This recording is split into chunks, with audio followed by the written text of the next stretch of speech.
Welcome back, guys, for another Garage Gamers video review. As you can see, there is no Ice Cube, just because I'm getting over a flu, so I didn't want to make him sick. I should have made him sick, though. It would have been more funny. Anyway, so today I'll be reviewing the Assassin's Creed Ezio Collection. Ezio Auditore da Firenze! There you go, that's his full name. So basically what this game is a collection of the Ezio trilogy for Assassin's Creed, which is actually the first time they've focused 3 games on one character. So you've got Assassin's Creed 2, Assassin's Creed, Brotherhood, and Assassin's Creed Revelations. 3 amazing games as they are. I mean, they've won lots of awards. Everyone loves those games. They've also added in Assassin's Creed Legacy, which is a prequel to Assassin's Creed 2, which focuses on the main character, Ezio's father, so that gives a bit of a groundwork there. And then also Embers, which I won't say what that's about for spoilers, but that actually is a 3D animated one, whereas Legacy is like a live action film one. Both pretty cool. So basically you're going to be seeing footage, so you know, it speaks for itself. But let's start with the presentation. So, you know, the game comes up. You've got all the menus, as you can see, and it's you know, it's a nice, neat little package. Legacy and Embers, though, I hadn't seen before, so that was a nice little thing to, you know, enhance my experience. A bit sort of laggy, and I found with Legacy the audio lost sync with the actual actors on screen, and it chugs out a bit. And my main concern is if you're watching these, you literally have to watch them from start to finish. There's no pausing, fast forwarding, rewinding, anything like that. So you just got to go straight start to finish. So if someone, you know, knocks on your door or comes over or whatever, there's no pausing it, so you better just not answer the door, or start from the start. So minor gripes with those, but you know, they're cool just to be added in anyway. So we'll start off with Assassin's Creed 2. Now this is probably my favorite of the 3. It's the least impressive looking one of the 3, obviously, because it's the older one of the titles.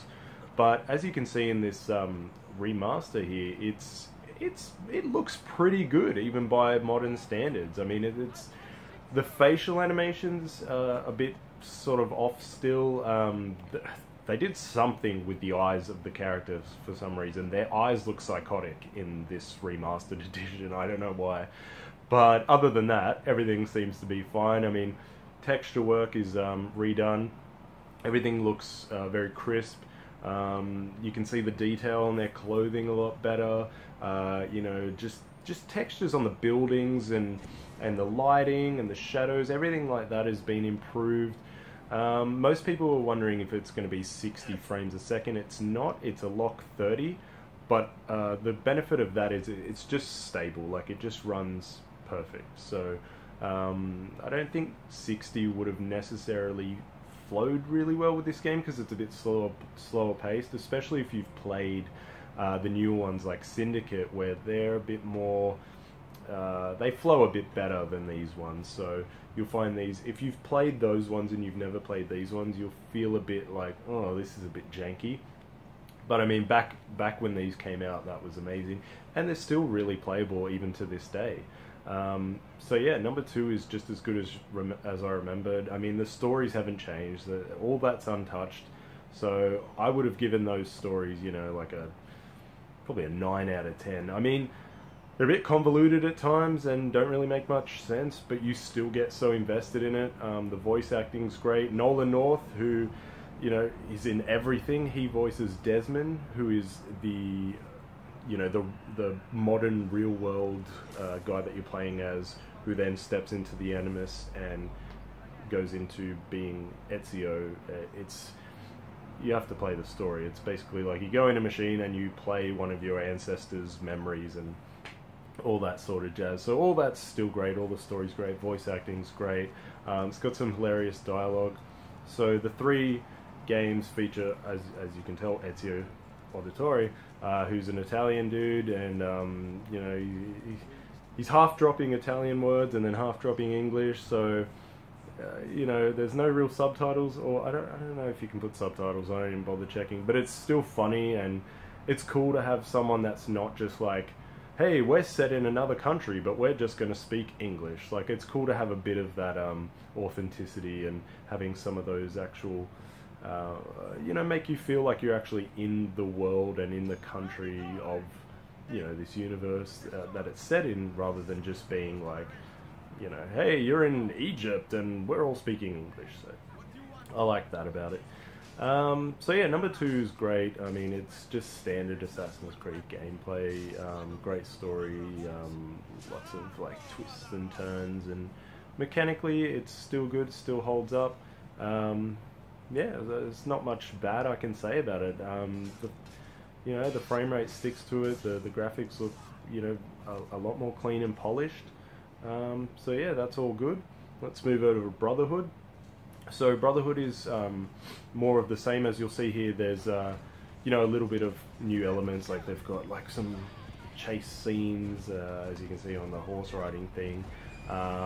There's also the, almost like, it's like a tower defense sort of thing, where you've just got to shoot some of the tanks, the, what do they call those thingies, catapults that are shooting at you.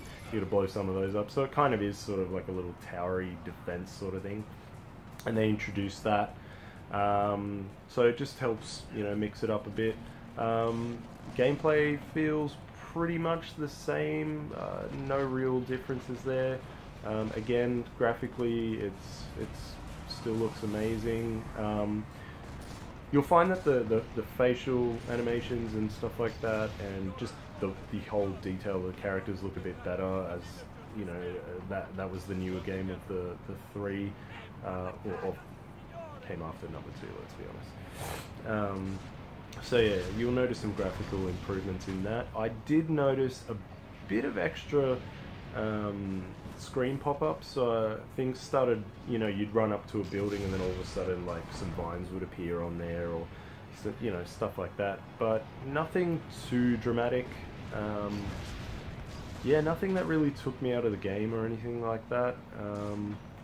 So again, there's nothing bad to say about these. I mean, it's a collection that's just playing it safe. Like, it hasn't tried to do anything too crazy that's just gonna, you know, mess with the whole game, or you know, they haven't changed anything that's going to make players go, oh my god, what have you done, you've ruined it. So they've just cleaned it up. You know, the lighting's a bit better, and you know, it's a bit more colourful, and things pop more, and you know, all those basic things. So now we'll move on to Revelations.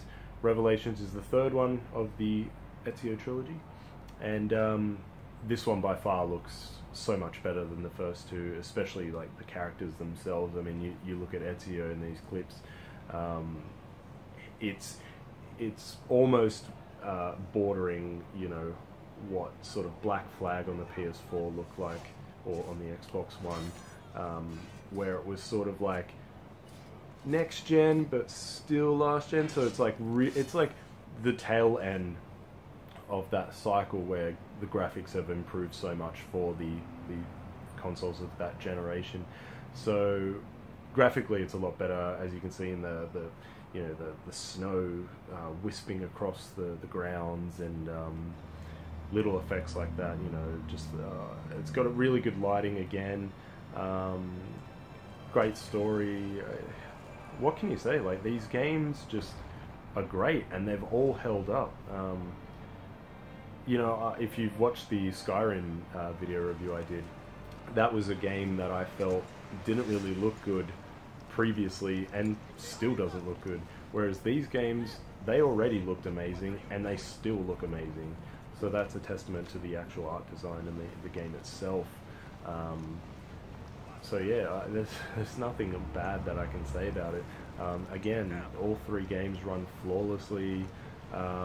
This one has an actual sort of proper tower defense mode, where I didn't actually get some footage of that, as it's later on in the game, but I've finished all these 3 when they first came out. They're exactly the same, so I wasn't going to sit there and play through 3 whole massive games, because these are very long games.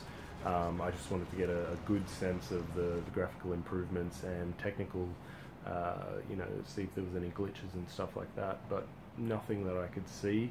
So yeah, there's the proper tower defense, so you set up where your assassins are positioned and where you want certain weapons, and then the opposing armies come in and you take them out, and it's really cool, and it's pretty hard as well, and it just blends that gameplay, it mixes it up a bit.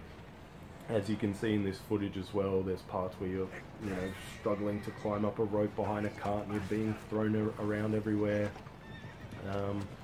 You know, you've got a parachute, just cool little things that don't change the game too much, because these games were, you know, every year there was a new Assassin's Creed game, so they couldn't just revamp the whole thing, because I don't think they gave themselves time to do that. But that you can definitely see a graphical improvement between all three, especially between 2 and Revelations. But again, even 2 still looks great, so I really enjoy all of them. I actually enjoy the story more from number 2 the best, and I like the setting. I might be a bit biased because I'm, you know, half my background is Italian, so I'm a little bit biased there with the setting. Whereas Revelations takes you to Istanbul, so it's nice that it's got a you know, a wide reach. It's not all set in Italy through the 3 games, and you see some mix of cast and characters, and it does make reference back to Assassin's Creed 1.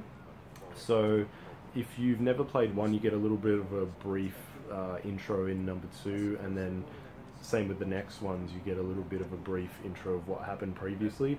But I definitely recommend, you don't have to play number 1, because let's be honest, number 1 wasn't that great, and I know Ice Cube's gonna crack the shits at me because he loves that game, but seriously, number 1 wasn't that good. But number 2, start there if you've never played them, and go number 2, Brotherhood, and then go Revelations. All amazing games, and probably my favorite of the series. After that, I loved Black Flag, and I still haven't even played Syndicate yet. What am I doing? But yeah, just a great collection, guys.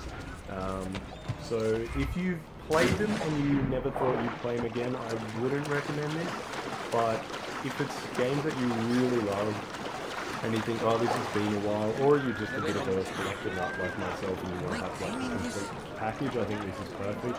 If you've never played them, there's 10 out of 10 you must play these. Just go do it. I mean, so yeah, that being said, check out my score below.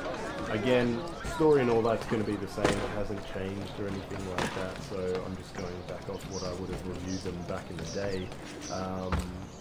But yeah, the graphical improvements, I'm going to be comparing it, sort of like what I did with the Skyrim one. So yeah, check out my score below, and hope you enjoyed this. Bye!